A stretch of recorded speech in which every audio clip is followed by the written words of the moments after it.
माता पार्वती के 3 प्रश्न। कौन सी स्त्री समय से पहले विधवा हो जाती है? कौन सी स्त्री को जीवन में कभी सुख नहीं मिलता है? कौन सी चीज पत्नी पति को मांगने पर भी नहीं देती है?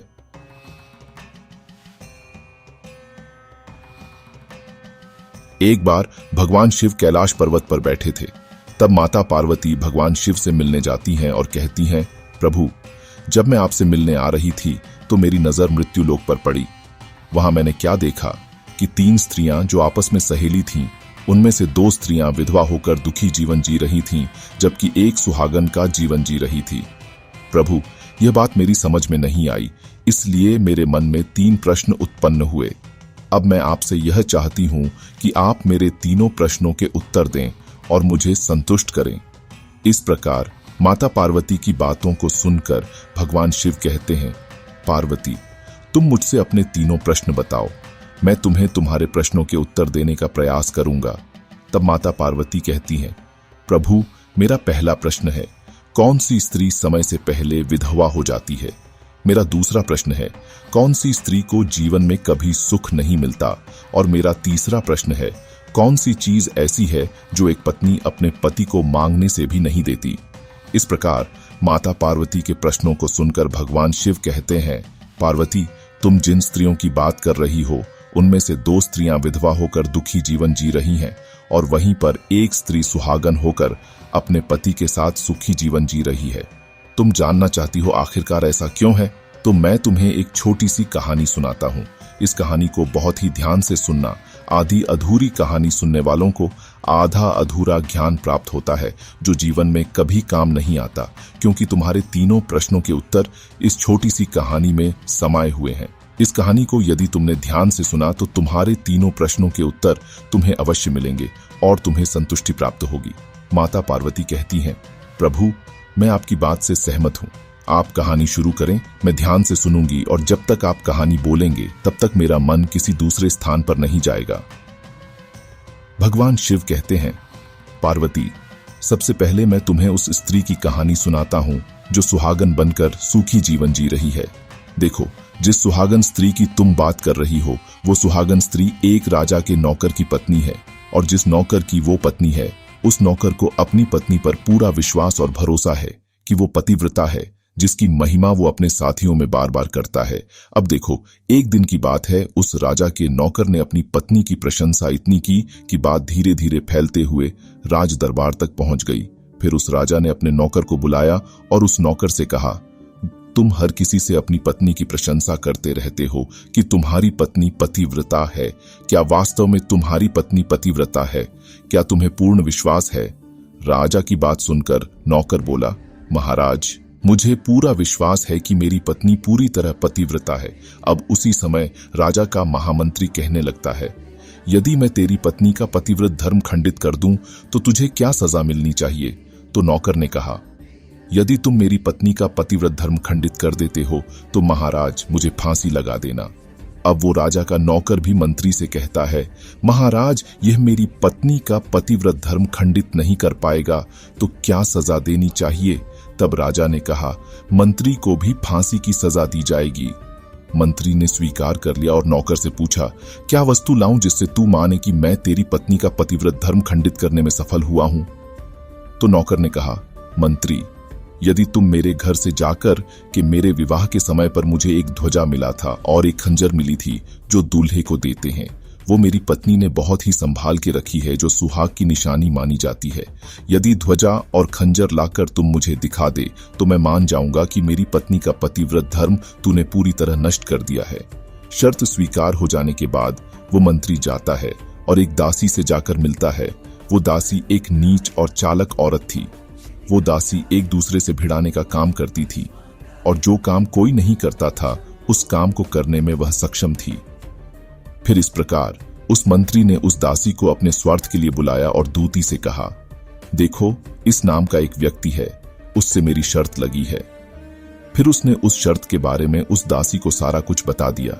फिर वो उस दासी से कहने लगा कि तू कैसे भी करके उस स्त्री से मेरा संपर्क करवा दे, तुझे जितना धन चाहिए मैं उतना धन दूंगा। मंत्री की बात सुनकर दासी कहने लगी, वह स्त्री पूरी तरह पतिव्रता है। तो मंत्री कहने लगा, ठीक है, यदि तू मेरा उससे संपर्क नहीं करवा सकती है तो एक काम कर दें, उसके घर जाकर के ध्वजा और खंजर चुरा कर ला दे, और उसकी पत्नी के शरीर में यदि कोई चिन्ह हो तो वो चिन्ह भी मुझे देख करके बता दे। दासी की समझ में आ गई। उसने कहा, ठीक है, मैं तुम्हारा काम अवश्य करूंगी। दासी नौकर के घर जाती है और उसकी पत्नी से जाकर बोलती है, बेटी, मैं तेरे पति की बुआ हूं, मैं कई वर्षों के बाद आई हूं। तो उस स्त्री ने कहा, आओ बुआ जी, मैंने आपको पहले कभी देखा नहीं, इसलिए पहचान नहीं पाई। और इस प्रकार उस दासी को उस नौकर की पतिव्रता स्त्री ने बहुत बड़ा सम्मान दिया, मगर उसे क्या मालूम था कि यह उसके साथ में छल करने आई। वो दासी उस पतिव्रता स्त्री के साथ में 2 दिन तक रुकी। जिस समय वो स्त्री स्नान करने लगी तो दासी उठ करके उस पतिव्रता स्त्री की कमर मलने लगी। उस पतिव्रता स्त्री ने बहुत मना किया, फिर भी वो दासी नहीं मानी और कहने लगी, मुझे तो बेटी से भी प्यारी लगती हो, तुम मना मत करो, काफी दिनों के बाद में मेरी तुम्हारी मुलाकात पहली बार हुई है। अब ऐसा कहकर वो मुंह पर हाथ फेरने लगी। फिर आंखों को धोने के बहाने से उस दासी ने उस पतिव्रता स्त्री की आंखों में पानी मार दिया और उस स्त्री की आंखें बंद हो गईं। इस प्रकार जांघ पर उस स्त्री के एक तिल था जो उस दासी ने देख लिया। बस उसका काम बन गया।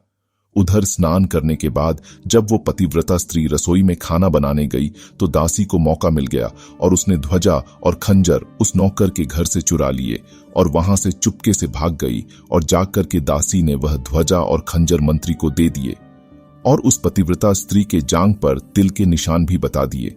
फिर वो मंत्री ध्वजा और खंजर लेकर सीधा राजा के दरबार में पहुंचा और राजा से जाकर कहा, महाराज, मैंने नौकर की पत्नी के पास में 2 दिन बिताए और यह ध्वजा और खंजर उसी के हाथों से लेकर आया हूं। फिर तो राजा ने दरबार लगाया और नौकर को बुलाया तथा महामंत्री से सभा में ध्वजा और खंजर नौकर को दिखाने के लिए कहा। फिर राजा की आज्ञा पाकर मंत्री ने उस नौकर को ध्वजा और खंजर दिखाए और उसकी पत्नी की जांघ पर तिल के निशान भी बताया। तो नौकर मान गया कि वास्तव में आज मेरी पत्नी ने अपना पतिव्रत धर्म पूरी तरह से भंग करवा लिया है। तो राजा ने फांसी का दिन 15 दिन के बाद रख दिया और कहा, नौकर को 15 दिन के बाद फांसी पर चढ़ाया जाएगा। और इस प्रकार नौकर से उसकी अंतिम इच्छा पूछी गई। तब नौकर ने कहा, मैं अपनी पत्नी से अंतिम बार मिलना चाहता हूं। इस प्रकार राजा ने उस नौकर को आज्ञा दे दी कि ठीक है, तुम अपनी पत्नी से मिल सकते हो। फिर नौकर अपने घर गया और अपनी पत्नी से कहा कि तुमने मेरे साथ में बहुत बड़ा धोखा किया। मैंने तुम्हारे विश्वास पर मंत्री से ऐसी शर्त लगाई थी कि राजा के दरबार में मैंने कहा था कि मेरी पत्नी का पतिव्रत धर्म कोई नष्ट कर दे तो मुझे फांसी लगा देना। अब मुझे 15 दिन के बाद फांसी लगा दी जाएगी। मेरे साथ विश्वासघात करके तुमने ठीक नहीं किया। उस पतिव्रता स्त्री ने अपने पति को सब कुछ बताया, मगर उसे विश्वास नहीं हुआ। फिर वो राजा के दरबार में पहुंच गया और उसे कैद में डाल दिया गया। अब उधर पतिव्रता पत्नी ने परमात्मा को याद किया और अपने भेष को बदलकर राजा के दरबार में गई और राजा से नाच दिखाने की आज्ञा मांगने लगी, क्योंकि वो स्त्री बहुत ही सुंदर थी और उधर राजा शौकीन थे। इसलिए राजा ने आज्ञा दी कि सभी मंत्री, महामंत्री और दरबार में उपस्थित सभी व्यक्तियों से कहा, इस सुंदरी का नाच करवाने की पूरी व्यवस्था करो। वो कुछ भी मांगे, हम उसको पूरा करेंगे। तो सभी मंत्री, महामंत्री, राजा और दरबार के अन्य सभी लोग सभी तैयारियों के साथ उस सुंदरी का नाच करवाने के लिए तैयार हुए। जब नौकर की पत्नी ने नाचना शुरू किया तो राजा को उस स्त्री का नाच बहुत ही सुंदर लगा। फिर राजा ने कहा, तुम मुझसे क्या मांगना चाहती हो? तुम जो भी मांगोगी मैं तुम्हें वही दूंगा। तब उस पतिव्रता स्त्री ने कहा, महाराज, आपकी सभा में मेरा चोर है जिसने मेरे रुपए लिए थे मगर आज तक वापस नहीं दिए। उसे फांसी की सजा दे दीजिए। अब राजा ने कहा, ठीक है, बताओ मेरे दरबार में तुम्हारा चोर कौन है, उसका नाम क्या है, मैं उसको फांसी की सजा दूंगा।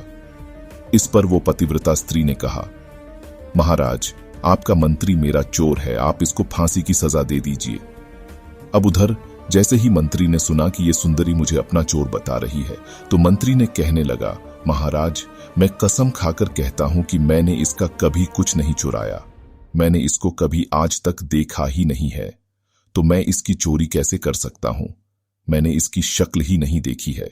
जैसे ही मंत्री ने कहा कि मैंने इस सुंदरी की शक्ल आज तक नहीं देखी है, तो वो सुंदरी कहने लगी, महाराज, यदि यह मंत्री मुझे जानता नहीं है तो आप इससे यह पूछिए कि यह ध्वजा और खंजर कहां से लाया था। मैं उस नौकर की पत्नी हूं जो आपके यहां नौकरी करता है और आप मेरे निर्दोष पति को फांसी पर चढ़ाने वाले हैं। अब मैं आपको पूरी कहानी सुनाती हूं। ये जो आपका मंत्री है, इसने मेरे पास में अपनी एक दासी को भेजकर मेरी जांघ के तिल का पता लगाया और उसने ही यह ध्वजा और खंजर चुराकर इसको लाकर दिया। और आपके मंत्री के द्वारा भेजी गई दासी जब मेरे घर पर आई थी तो उसने मुझसे कहा था कि वह मेरे पति की बुआ है। वो पहली बार आई थी, इसलिए मैं उसको पहचान न सकी। और महाराज, इस प्रकार मैंने उस स्त्री को अपने यहाँ पर बहुत बड़ा सम्मान दिया और उसके लिए ठहरने की व्यवस्था की। उस पतिव्रता स्त्री की बात को सुनकर राजा ने दासी को बुलाया और फिर उस दासी ने राजा को सच्चाई बताई। फिर राजा ने उस नौकर को छोड़ दिया और मंत्री को फांसी पर चढ़ा दिया। इस प्रकार उस नौकर की पतिव्रता स्त्री ने अंत में राजा से कहा, महाराज, मैं अपने पति से बहुत प्यार करती हूँ। मैं एक चरित्रवान स्त्री हूँ, कभी भी अपने पति का नाम तक अपने मुंह से नहीं लेती हूँ। अब भगवान शिव कहते हैं, पार्वती, मेरी कहानी पूरी हुई। अब तुम अपने तीनों प्रश्नों के उत्तर सुनो। तुम्हारा पहला प्रश्न था, कौन सी स्त्री समय से पहले विधवा हो जाती है? वो स्त्रियां जो अपने पति का नाम लेती हैं, वो समय से पहले ही विधवा हो जाती हैं, क्योंकि पति का नाम लेने से पति की उम्र कम हो जाती है और समय से पहले ही उनके पति की मृत्यु हो जाती है। ऐसी स्त्रियां जो अपने पति का नाम लेती हैं, वो समय से पहले ही विधवा होकर दुखी जीवन जीती हैं। बस यही रहस्य है कि तुम जिन 3 सहेलियों की बातें कर रही थीं, उनमें से 2 विधवा थीं और एक यह नौकर की पत्नी थी जो पतिव्रता स्त्री थी। और यह पतिव्रता कभी भी अपने पति का नाम कभी भी अपने मुंह से नहीं लेती थी।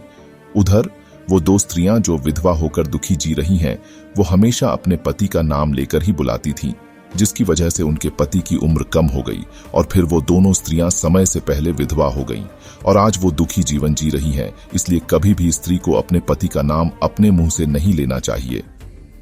अब तुम्हारा दूसरा प्रश्न था, कौन सी स्त्री को जीवन में कभी भी सुख नहीं मिलता?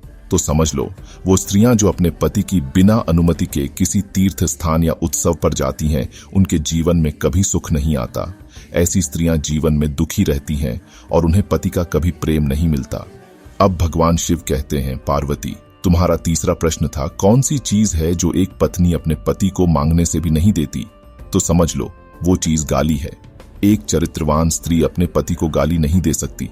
जो स्त्री गाली देती है वो स्त्री कभी भी चरित्रवान नहीं होती और ऐसी स्त्री जीवन भर रोती है। उसके जीवन में कभी भी सुख की घड़ी नहीं आती है और समय से पहले ही ऐसी स्त्री विधवा हो जाती है। इस प्रकार भगवान शिव के मुंह से सुनकर माता पार्वती तीनों प्रश्नों से संतुष्ट होकर कहती हैं, स्वामी, वास्तव में जो स्त्री चरित्रवान होती है वो कभी दुखी जीवन नहीं जीती, क्योंकि ऐसे घर में लक्ष्मी का सदा वास होता है और वो घर धन धान्य से हमेशा भरा रहता है। ऐसी स्त्रियां हमेशा घर को स्वर्ग बना देती हैं। वीडियो अगर पसंद आया हो तो वीडियो को लाइक करें और हमारे चैनल सुविचार को सब्सक्राइब करें और अपने दोस्तों के साथ शेयर करें। धन्यवाद।